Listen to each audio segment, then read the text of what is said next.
नमस्कार मेरे प्रिय श्रोताओं, आप सबका बहुत बहुत स्वागत है। आज मैं इस चैनल के माध्यम से आपको जो कहानी सुनाने जा रही हूँ उसका नाम है प्यार के दो पल बहुत हैं और इसकी लेखिका हैं मालती जोशी जी। दोस्तों, यदि आपने अभी तक मेरे इस चैनल को सब्सक्राइब नहीं किया है तो प्लीज़ इसे सब्सक्राइब कर लें और मेरी कहानियों को लाइक और शेयर और हाँ, बेल आइकन ज़रूर दबा लीजिएगा। तो आइए सुने कहानी। स्वेटर हाथ में थामे हुए मैं कोई 10 मिनट से काउंटर पर खड़ी थी। लाल रंग की जमीन पर दौड़ते हुए सफेद खरगोश की एक एक भंगिमा मुझे याद हो गई थी। उस डिजाइन का एक एक फंदा मेरे जेहन में उतर गया था, परंतु सेल्समैन को मेरी ओर देखने की फुर्सत नहीं थी। दुकान के सारे अमले का ध्यान दुकान के मुख्य द्वार की ओर सिमट गया था। शायद किसी वीआईपी कस्टमर की आमद थी। लोग वहां बिछे जा रहे थे और मैं तथा मुझ जैसे सामान्य ग्राहक असहाय भाव से अपनी बारी की प्रतीक्षा कर रहे थे। धीरे धीरे मेरी असहायता खींच में बदल गई और मैंने तल्खी से कहा, भाई साहब, क्या 1 मिनट इधर देखेंगे? मेरी आवाज़ शायद ज्यादा ही ऊंची हो गई थी। वो एकदम सचेत हुआ और मुझसे मुखातिब होकर बोला, हाँ बोलिए मैडम। बोलना क्या है, घंटे भर से इस स्वेटर के दाम पूछ रही हूँ, आपको फुर्सत ही नहीं है। उस पर प्राइस टैग लगा हुआ है मैडम, आप चाहती तो इतनी देर में पढ़ सकती थी। मुझे अपनी भूल का एहसास हुआ। फिर भी अपनी झेप मिटाते हुए मैंने कहा, वो तो बताने वाली प्राइस है, देने वाली कीमत बोलिए। मैडम, ये स्टोर है, गुमटी नहीं है, यहाँ मोल भाव नहीं होता। उसने जैसे मुझे मेरी औकात बता दी थी। एक तीखा सा उत्तर मेरी जुबान पर आ गया था, पर उसे सुनने की फुर्सत नहीं थी। उसे किसी ने आवाज़ दी और वो पुलोवर्स का एक बंडल लेकर बीच वाले काउंटर पर चला गया था। मैं निरुपाय भाव से उसे देखती रह गई। बहन जी, मेरे बगल में खड़े एक सज्जन ने मुझसे कहा, आप बेकार हलकान हो रही हैं। इस समय कोई आपकी ओर ध्यान नहीं देगा। दुकान में कलेक्टर की मिसेज आई हुई हैं।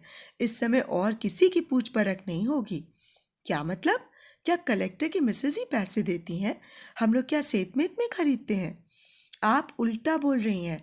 सेत मेत में या तो बड़े लोग ही खरीदते हैं, ऊपर से रौब भी झाड़ते हैं। भाड़ में जाए ऐसा रौब, मैंने कहा और पैर पटकते हुए बाहर चली आई। करीब दर्जन भर आंखें मेरी ओर घूम गई थीं। शायद उनमें मिसेस कलेक्टर की आंखें भी हों, पर मुझे परवाह नहीं थी। मैं तो इतना ताव में थी कि अपने बच्चे को भी भूल गई थी। बेचारा बबलू घिसटता हुआ मेरे पीछे पीछे चला आया था। मैं उसी ताश में सीढ़ियां उतर रही थी कि किसी ने पुकारा, आशु, अश्विनी। चौंक कर देखा, दुकान के लाउंज में सिगरेट के कश लेता हुआ एक सुदर्शन व्यक्ति खड़ा है। लोग हाथ बांधे उसके आसपास खड़े हैं। आशु, मुझे पहचाना नहीं? मैं रवि, मतलब रविशंकर माथुर, हमारे नए कलेक्टर। पेपर में पढ़ा तो था, पर पता नहीं था कि आप ही होंगे, मैंने मरियल सी आवाज में कहा। अच्छा, ये मैं आप कब से हो गया? और सुनाओ, यहीं हो आजकल? और ये आपके साहबजादे हैं, दी ओनली चाइल्ड? बरखुरदार, अपना नाम तो बताइए। और इनके पापा कहाँ हैं? क्या करते हैं? मुझे याद नहीं कि उसने और क्या क्या पूछा।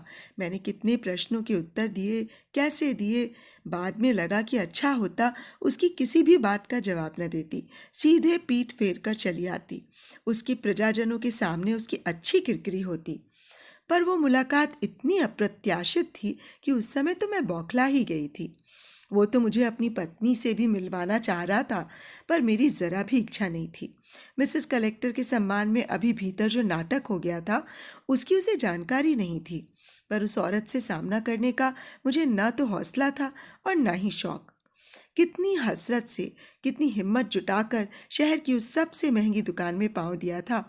इस बार तय कर लिया था कि अपने लाडले की 5वीं वर्षगांठ पर इसी दुकान से ड्रेस खरीदूंगी। पर सारा मूड हवा हो गया। मन तो हुआ था सीधे घर लौट जाऊं, पर बबलू जो साथ में था, उसे निराश करने की तो मैं कल्पना भी नहीं कर सकती थी।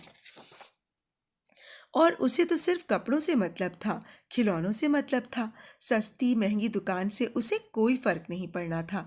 लिहाजा अपने को ठेलकर मैं दुकानों में जाती रही। केक का ऑर्डर दिया, रिटर्न गिफ्ट के लिए चीज़ें खरीदी, नाश्ते का सूखा सामान लिया। फिर उसकी मनपसंद ड्रेस लेकर हम घर लौट आए।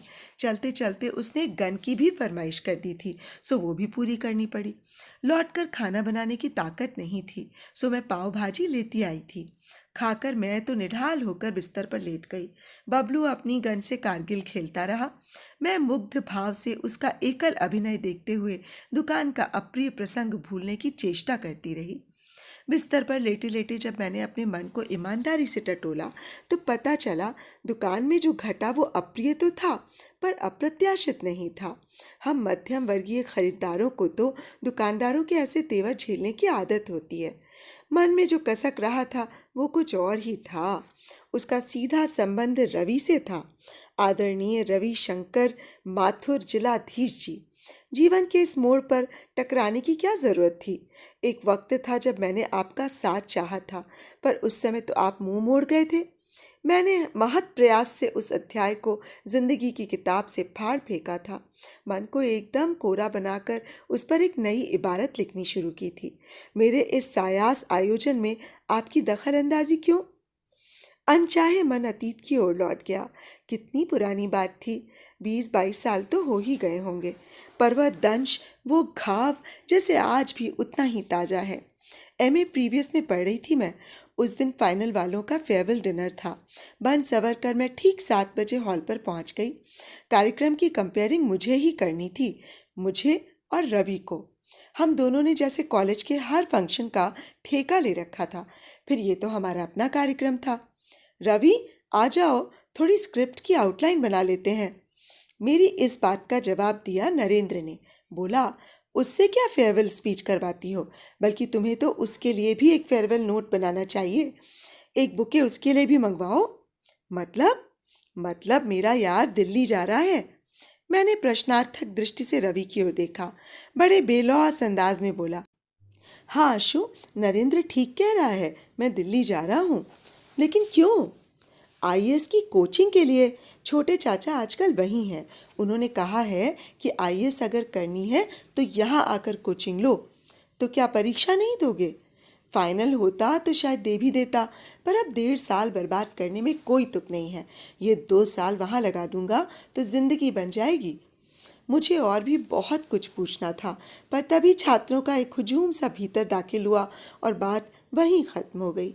बात क्या, मेरा तो पूरा मूड ही ख़राब हो गया।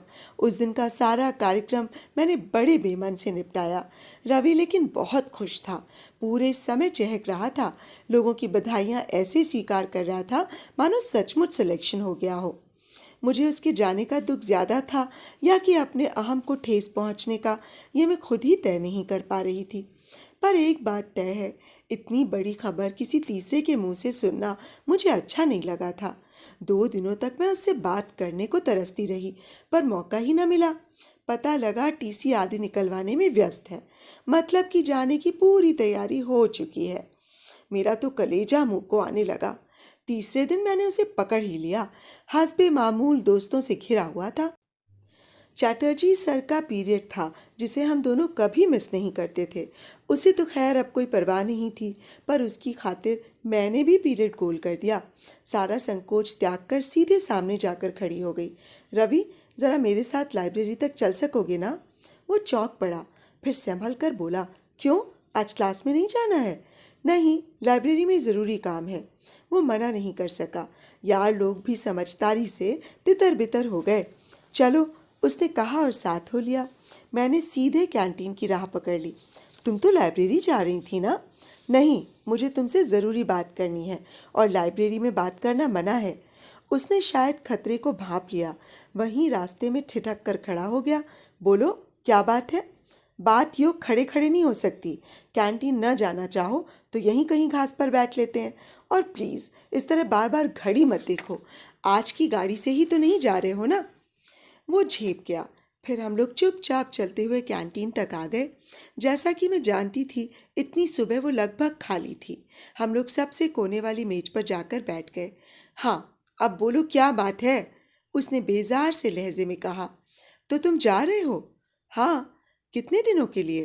कह नहीं सकता, 2 साल 4 साल जितने भी लग जाए।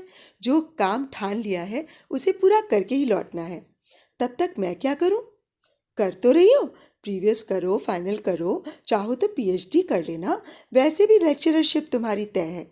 पीएससी में तो तुम्हें कोई रोक नहीं सकता।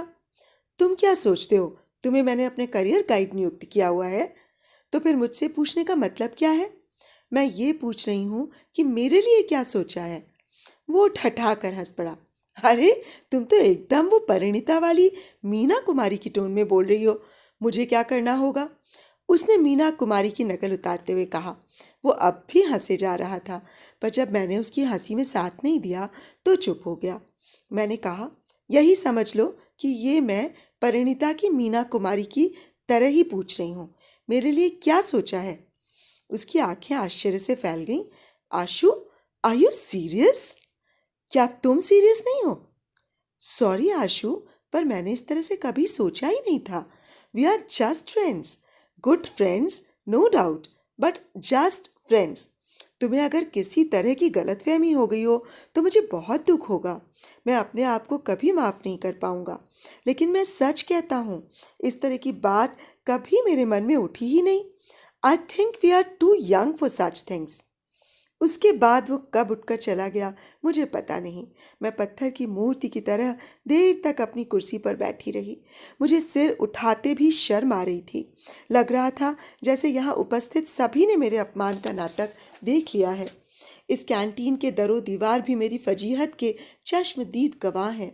उसके बाद दोबारा मैं उस कैंटीन में पाँव रखने की हिम्मत कभी नहीं जुटा पाई। उसके बाद मुझ में कॉलेज जाने का भी हौसला बाकी न था, पर प्रिपरेशन लीव ने मुझे उबार लिया। हफ्ता भर में बिस्तर में ही पड़ी रही। संगी साथी हालचाल पूछने भी आए तो किसी को भी मेरे झूठ पर शक न हुआ। मेरी शक्ल सचमुच 6 महीने की बीमार की सी निकल आई थी। चेहरे की सारी रौनक हवा हो गई थी। इसी दौरान हमारे ग्रुप ने रवि को एक फेयरवेल भी दे डाला। मेरे जाने का सवाल ही नहीं था। किसी ने इसरार भी नहीं किया, बस अफसोस भर जताया। मेरी सहेलियां मेरे व्यक्तित्व से प्रभावित भी थीं और आतंकित भी। उन्हें तो मेरे न आने से खुशी ही हुई होगी। फिर एक दिन कुलदीप मेरे घर आया। कुलदीप मेरा बैडमिंटन में पार्टनर था। हम दोनों कॉलेज के लिए कई बार शील्ड लेकर आए थे। वो बड़ा ही खिलंदड़ा शरीर और हंसमुख इंसान था, पर उस दिन आया तो बड़ी संजीदा सी सूरत बनाकर सामने बैठा रहा। बड़ी मरियल सी आवाज में पूछा, कैसी हो? बस जिंदा हूँ। उसका चेहरा और लटक गया। वो बड़ी गंभीरता से मेरे इलाज के बारे में पूछता रहा। उसने 2 एक स्पेशलिस्टों के नाम भी सुझाए। उसके पास खुद ले चलने की पेशकश भी की। उसकी संजीदगी पर मुझे बेसाख्ता हंसी छूट गई। मैंने कहा, कुलदीप प्लीज़, भगवान के लिए ये मातम बंद करो। मुझे सिर्फ फ्लू हुआ है और तुम ऐसे बिहेव कर रहे हो जैसे मेरी कैंसर की आखिरी स्टेज चल रही है। वो फिर भी गंभीर बना रहा।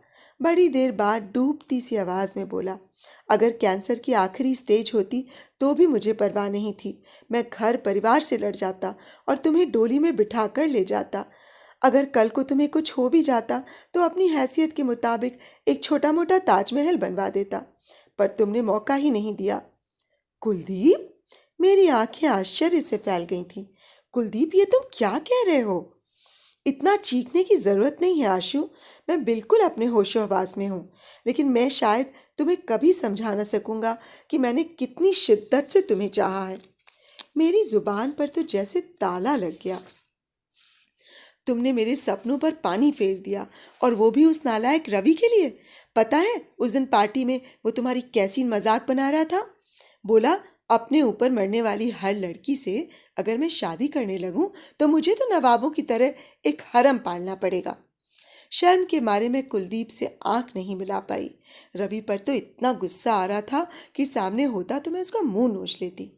कुलदीप मेरा इतना अच्छा दोस्त था, पर मैं कभी उसके मन की था नहीं ले पाई थी। शायद इसी तरह रवि भी मेरे मन की बात नहीं जान पाया होगा, लेकिन इसका मतलब ये तो नहीं कि वो मेरी भावनाओं का इस तरह मखौल उड़ाता। मैंने एक साथ 2 2 दोस्त खो दिए थे। जिंदगी एकदम वीरान हो गई थी। पढ़ाई से जी उचट गया था। कोई मुनासिब सा बहाना मिलता तो मैं परीक्षा भी नहीं देती, पर मजबूरी थी। रिजल्ट देखकर मुझे कोई आश्चर्य नहीं हुआ, क्योंकि मैं जानती थी मैं क्या करके आई हूँ। पर घर वाले सख्ती में आ गए। पापा तो रीवैल्यूएशन की जिद पर अड़े थे। बड़ी मुश्किल से उन्हें मनाया जा सका। फाइनल तक आते आते मन का गुबार काफ़ी हल्का हो चला था। पढ़ाई भी मैंने जमकर की, पेपर्स भी ठीक ठाक ही दिए, पर पिछली कसर पूरी ना हो सकी। सारा कैरियर चौपट हो गया। रिजल्ट आते ही माँ ने हल्ला मचाना शुरू किया तो पापा भी चेते। उन्होंने जोर शोर से वर्षोधन शुरू कर दिया। बेचारे कहाँ कहाँ से मेरे लिए रिश्ते ढूंढ कर लाते थे। मैं हर एक में अपने सपनों का राजकुमार खोज रही थी, पर निराशा ही हाथ लगती थी। कुछ लोगों ने स्वयं ही मुझे नकार दिया। उनकी दृष्टि में मेरी शैक्षणिक योग्यता उनके अनुरूप नहीं थी। एक जगह लगा कि बात लगभग तैसी है। व्यक्ति सुदर्शन था, नौकरी भी अच्छी खासी थी। भाभी ने जरा डांट कर ही ताकीद कर दी थी कि नखरे मत करना, ऐसे लड़के रोज रोज हाथ नहीं आते। चाय के दौरान उन सज्जन ने पूछा, आप नाटकों में काम करती थी ना? हाँ, कॉलेज में अक्सर किया है। अभिजीत को जानती हैं? हाँ, हम दोनों ने एक साथ 2 प्लेस किए थे। फिर तो वो आदमी ऐसे चुप हो गया जैसे मुंह में जुबान ही ना हो। जाते जाते भैया से कह गया कि हमारे भरोसे ना रहें। बाद में पता चला कि यहाँ आने से पहले अभिजीत वर्मा ने उसे मेरे बारे में काफ़ी कुछ बताया था। वो काफ़ी कुछ क्या था पता नहीं, पर वो मन गढ़ंत तो था ही। बाद में पता चला कि मैं एक मेधावी छात्रा थी, अच्छी वक्ता थी, उत्तम खिलाड़ी थी। बीए फाइनल में मैंने सर्वोत्तम छात्रा का खिताब भी जीता था। मेरी लोकप्रियता पर मुझे और मेरे परिवार वालों को नाज था, पर अब उसी का नकारात्मक पहलू सामने आ रहा था। हमारा समाज इतना खुलापन, इतनी लोकमान्यता बर्दाश्त नहीं करता। शादी के मामलों में तो बिल्कुल ही नहीं। मुझे एकाएक उन आयोजनों से, उस चर्चा से वितृष्णा हो गई। मैंने बीएड करने की ठान ली। उन दिनों प्रवेश परीक्षा का चक्कर नहीं था, मुझे आसानी से प्रवेश मिल गया। बीएड के बाद सरकारी नौकरी मिलने में भी दिक्कत नहीं हुई। पहली पोस्टिंग इसी सुदूर कस्बे में हुई थी। माँ की इच्छा थी कि मैं किसी स्थानीय स्कूल में नौकरी कर लूँ। पैसा कम मिलेगा तो क्या, अलग गृहस्थी का खर्चा भी तो बचेगा। शादी के लिए दौड़ धूप करने में भी आसानी होगी। इसी दौड़ धूप से तो मैं बचना चाहती थी। मैंने सरकारी नौकरी की जिद नहीं छोड़ी। पापा थे तब तक मेरे स्थानांतर के लिए हाथ पैर मारते रहे। 2 साल बाद उनकी भी मृत्यु हो गई। माँ मेरे पास आ गईं। शादी का प्रसंग टलता चला गया। मम्मा, पापा कब आएंगे? बबलू मेरे गले में अपनी दोनों बाहें डालकर पूछ रहा था। मैं एकदम चौंक कर उठ बैठी। मेरी शादी का प्रसंग टला कहाँ? उसका उपसंहार तो यहाँ मेरे सामने बैठा हुआ है। बताओ ना मम्मा, पापा कब आएंगे? मैंने घड़ी की ओर देखा। बाप रे, 11:15 हो रहे थे। 11 बज रहे हैं बेटा, तुम अभी सोए नहीं? मैं पापा के पास सोऊंगा। पापा तो सुबह आएंगे बेटा, अभी तो वो बस में बैठे होंगे। तुम सुबह उठोगे ना तो उससे पहले ही वे पहुंच जाएंगे। प्रॉमिस? नींद से बोझिल पलकों को झपकाते हुए उसने पूछा। प्रॉमिस, मैंने कहा। मेरी ओर से आश्वस्ति पाते ही उसने पलकें मूंद लीं। थोड़ी ही देर में उसकी नाक बजने लगी। मैंने बड़े विश्वास के साथ पापा की ओर से प्रॉमिस कर दिया था, क्योंकि जानती थी कि वे अपने बेटे के जन्मदिन पर ज़रूर आएंगे, भले ही उन्हें बॉस से लड़ जाना पड़े। घर परिवार को समर्पित औरतें तो बहुत मिल जाती हैं, पर पुरुष विरले ही नजर आते हैं। खासकर उनका बच्चे के प्रति ममत्व तो अगाध है। उसकी तुलना में मैं 19 ही बैठती हूँ। उनका अपना परिवार बहुत जल्दी बिखर गया था, इसीलिए ये इतने भावुक हैं। 10 वर्ष की उम्र में माँ को और 14 वर्ष की आयु में पिता को खोकर इन्हें बहन की शरण में जाना पड़ा।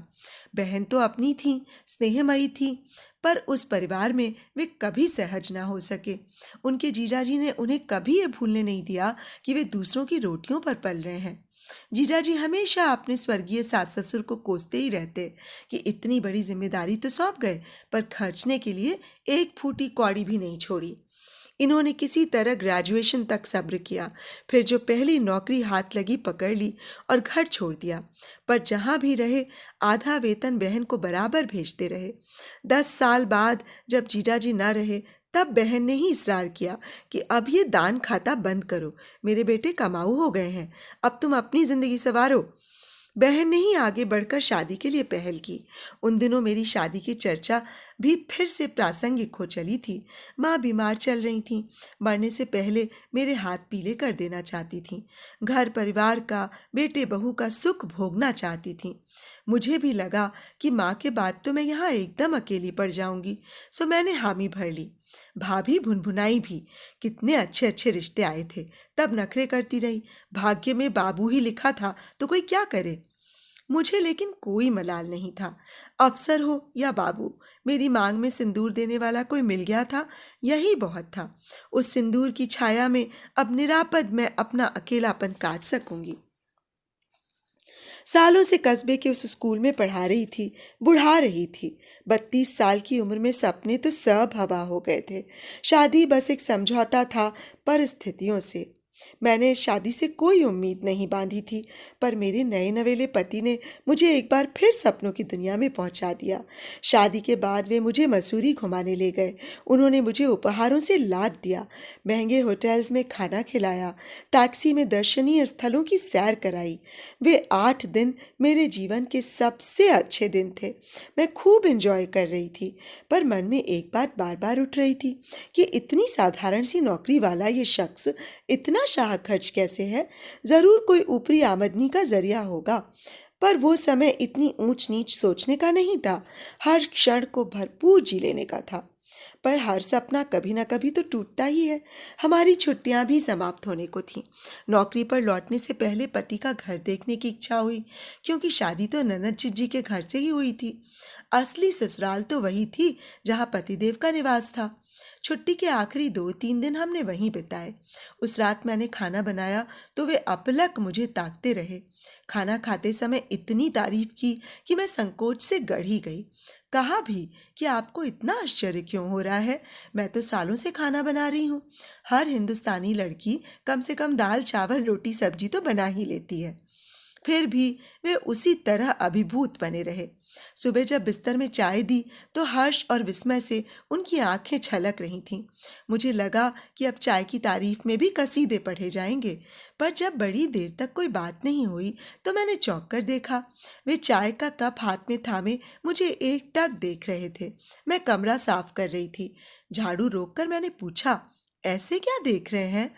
सोच रहा हूँ कि जो हाथ बैडमिंटन के रैकेट थामने के लिए बने थे, आज झाड़ू लगा रहे हैं। बैडमिंटन? मेरे मुंह से अनायास ही एक उसास निकल गई। पता नहीं कितनी पुरानी बात हो गई है, अब तो याद भी नहीं आता कि कभी खेलती भी थी।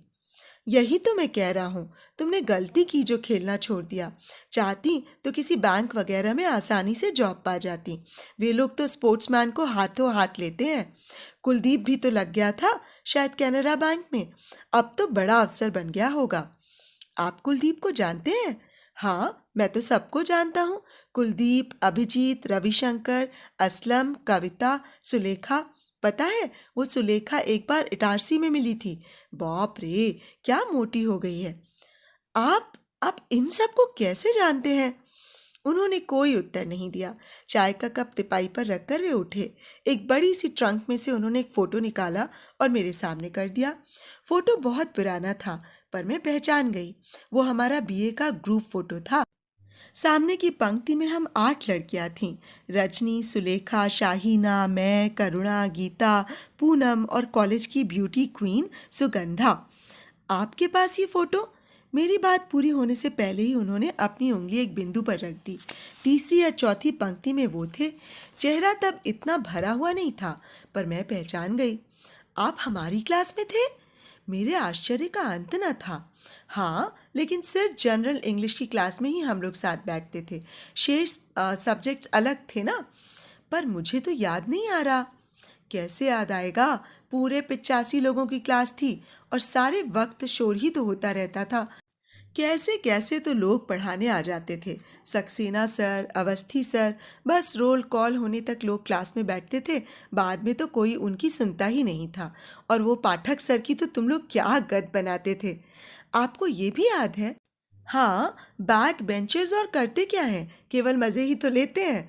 मुझे वो जनरल हिंदी के पीरियड्स, वो खचाखच भरी क्लास, वो शोर, वो फिक्रे, सब कुछ याद आ रहा था। स्मृति के उपवन में अचानक असंख्य चेहरे खिल उठे थे, पर उनमें ये चेहरा कहीं नहीं था। मुझे आप याद क्यों नहीं आ रहे हैं? मैंने तड़प कर कहा। लेट इट गो यार, याद करने लायक कुछ होता तभी ना याद आता।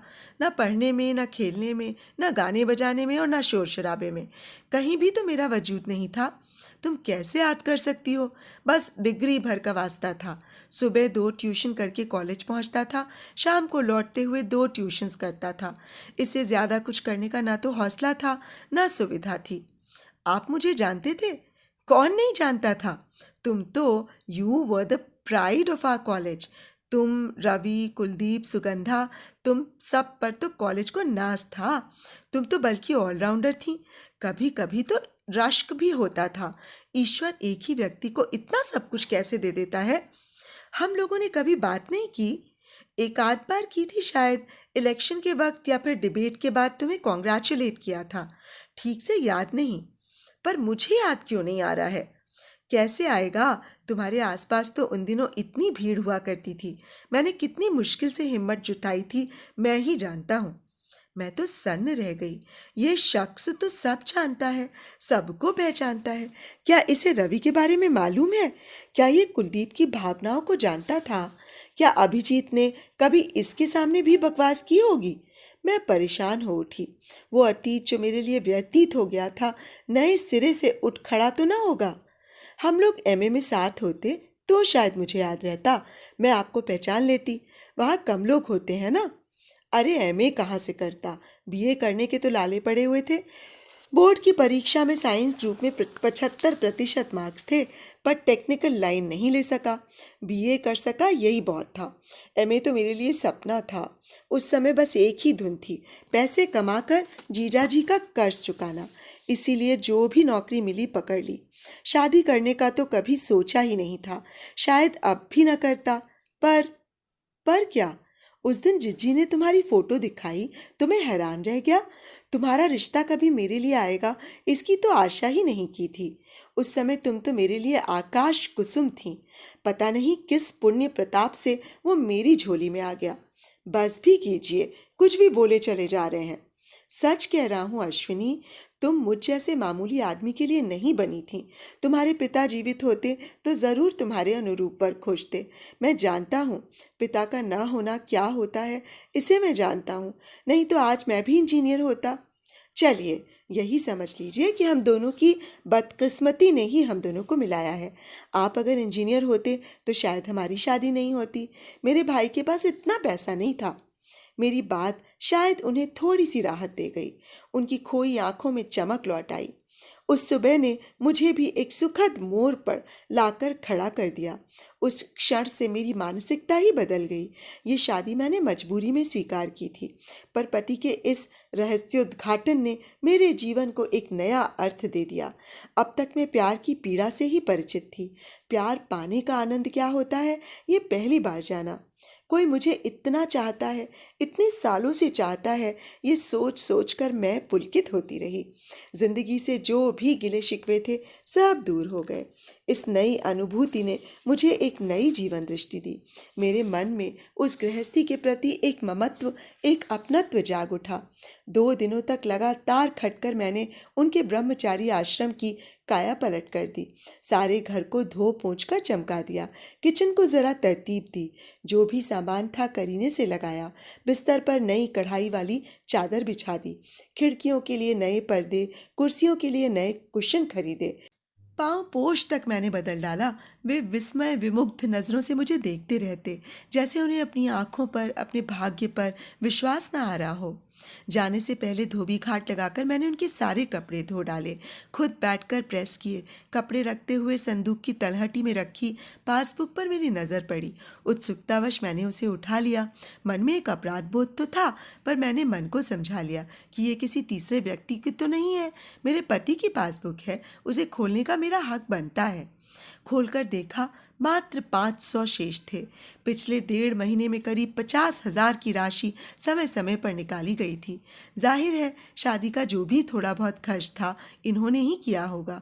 और मसूरी की वो शाही ट्रिप, मैं तो पता नहीं क्या सोच बैठी थी। ये तो घर आकर पता चला कि ये आदमी कितना फटेहाल है। न रसोई में 4 बर्तन थे, न ढंग की 4 कुर्सियां थीं, न कपड़ों की अलमारी थी, न फ्रिज था। एक ब्लैक एंड वाइट टीवी ज़रूर था। फिर भी उस घर से एक रिश्ता जुड़ गया था। जाते हुए मन उदास हो आया था, पर जब इनका भी बैग तैयार होने लगा तो मैं चौंकी। आप कहाँ चल दिए?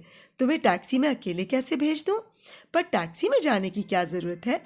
इतनी बसें तो चलती हैं। चलो अच्छा बस में ही चलते हैं। नहीं, आप नहीं जाएंगे। बेकार छुट्टियां बर्बाद करने से फ़ायदा। अभी तो साल भर तीज त्योहार चलते रहेंगे, आना जाना लगा रहेगा, फिर परेशानी होगी। नहीं, आप साथ नहीं जाएंगे। कल ही ज्वाइन किया है और आज फिर छुट्टी लेंगे, अच्छा लगेगा। बड़ी मुश्किल से मैंने उन्हें रोका। तब से बराबर रोकती ही आ रही हूँ। हर बात पर टोकती रहती हूँ, बार बार जताती रहती हूँ कि मैं कोई विशिष्ट अतिथि नहीं हूँ, आपकी पत्नी हूँ। हर बार मेरे लिए किसी विशेष आयोजन की ज़रूरत नहीं है। उनके उफनते उत्साह को बांधना बहुत मुश्किल काम है, पर यह कठोर कर्तव्य मुझे हर बार करना पड़ता है। जैसा कि मैंने बबलू को प्रॉमिस किया था, ये सुबह 5 बजे ही लदे फदे पहुंच गए थे। मिठाई, खिलौने, ड्रेस, बबलू की तो ऐश हो गई थी। फिर हम दोनों ने मिलकर घर सजाया, रिटर्न गिफ्ट तैयार किए, बच्चों के लिए छोटे मोटे गेम्स भी तैयार किए। बीच बीच में मेरा रसोई में और इनका बाजार में चक्कर लगता रहा। 5 बजे सब कुछ तैयार था। 6 बजे से बच्चे आना शुरू हो गए। 9 बजे तक हंगामा चलता रहा। हम दोनों बच्चों को देख देख कर खुश होते रहे। बबलू के जन्मदिन पर हर साल ऐसा ही हंगामा होता है। उस समय वे किसी की नहीं सुनते। मुझसे कहते, देखो तुम्हारी हर बात मैं मान लेता हूँ, पर इस काम के लिए टोका मत करो। साल में एक बार मुझे अपनी मन की सी कर लेने दो। मेरे बहुत से अरमान हैं, उन्हें खुल कर निकल जाने दो। उनका अतृप्त बचपन कभी उनका पीछा नहीं छोड़ता। रात बबलू अपने उपहार खोलने में व्यस्त था और मैं बिखरा घर समेट रही थी कि मैंने देखा ये जूते बांध रहे हैं। क्या निकल रहे हैं? और क्या, ऑफिस में ऑडिट चल रहा है। बड़ी मुश्किल से बॉस को एक दिन के लिए पटाकर आया हूँ। हमारी बातचीत से बबलू का ध्यान बटा। वो दौड़कर आया और पापा के गले में झूलता हुआ बोला, पापा आप फिर जा रहे हैं? गंदी बात, आप अपना ऑफिस यहाँ क्यों नहीं ले आते? ले आएंगे बेटा, भगवान ने चाहा तो दिवाली तक मेरा ऑफिस यहीं आ जाएगा। मतलब कुछ नहीं, ट्रांसफ़र के चांसेस हैं। पिछला खड़ूस बॉस चला गया है ना, ये नया वाला ज़रा कंसिडरेट है। उसने एप्लीकेशन फॉरवर्ड कर दी है। अब देखो कब तक होता है। आप एप्लीकेशन वापस ले लीजिए। क्यों? बड़ी मुश्किल से तो। नहीं, मेरी इच्छा नहीं है। वे कुछ क्षण तक मुझे घूरते रहे। उनके चेहरे पर कई रंग आए और गए। मुझे डर लगा कहीं वे कुछ गलत ना सोचने लगें, इसीलिए जल्दी से स्पष्टीकरण दे डाला। सुनिए, वो अपना क्लास में रवि माथुर था ना, वो यहाँ कलेक्टर बन के आ गया है। तो मैं नहीं चाहती कि आप अपने क्लास फेलो के मातहत काम करें। पागल हुई हो? कलेक्टर से भला मेरा क्या लेना देना? फिर भी वो जिले का राजा होता है, कभी भी सामना हो सकता है। इस हिसाब से तो तुम भी उसकी प्रजा में शुमार हो, तो तुम अपना ट्रांसफ़र करा लो। फिर कल को उसकी वहाँ पोस्टिंग हो गई तो फिर कहीं चल देंगे। बबलू बारी बारी से हम दोनों के चेहरे देख रहा था। जब उसके पल्ले कुछ नहीं पड़ा तो वो वापस जाकर खिलौनों में उलझ गया, पर उसका ध्यान उचट गया था। वो बार बार नज़र उठाकर हमें देख रहा था, हमारी बातें समझने की कोशिश कर रहा था। अश्विनी, वे गंभीर स्वर में बोले, मैं इसीलिए हमेशा कहता हूँ कि ये मास्टरी तुम्हें फपती नहीं है। तुम एक बाबू की बीवी बनने के लायक नहीं हो। तुम्हें तो किसी अफसर की बीवी बनना चाहिए था। देखिए, अगर मेरे भाग्य में अफसर की बीवी बनना लिखा होगा तो किसी दिन आप भी ऑफिसर बन जाएंगे। पर भगवान के लिए बार बार ऐसी बातें मत किया कीजिए। वे एक फीकी सी हंसी हंस दिए। मेरी तो कभी कोई महत्वाकांक्षा नहीं रही, पर तुम्हारे लिए ज़रूर लगता है। काश मैं कोई कायदे का आदमी बन पाता। कायदे के आदमी और कैसे होते हैं? मैंने उनके कंधे पर सिर रखकर कहा। हमें उस मुद्रा में देखकर बबलू भी पास खिसक आया था। मैंने उसे थपथपाते हुए कहा, एक फूल सा बच्चा, एक प्यार करने वाला पति। सच मानिए, औरत को इससे अधिक कुछ भी दरकार नहीं होता। तो अभी आप सुन रहे थे मालती जोशी जी द्वारा लिखित ये कहानी प्यार के दो पल बहुत हैं। दोस्तों, आपको कहानी और मेरा वाचन कैसा लगा मुझे कमेंट बॉक्स में ज़रूर बताइएगा। तो अब मुझे इजाज़त दीजिए। नमस्कार।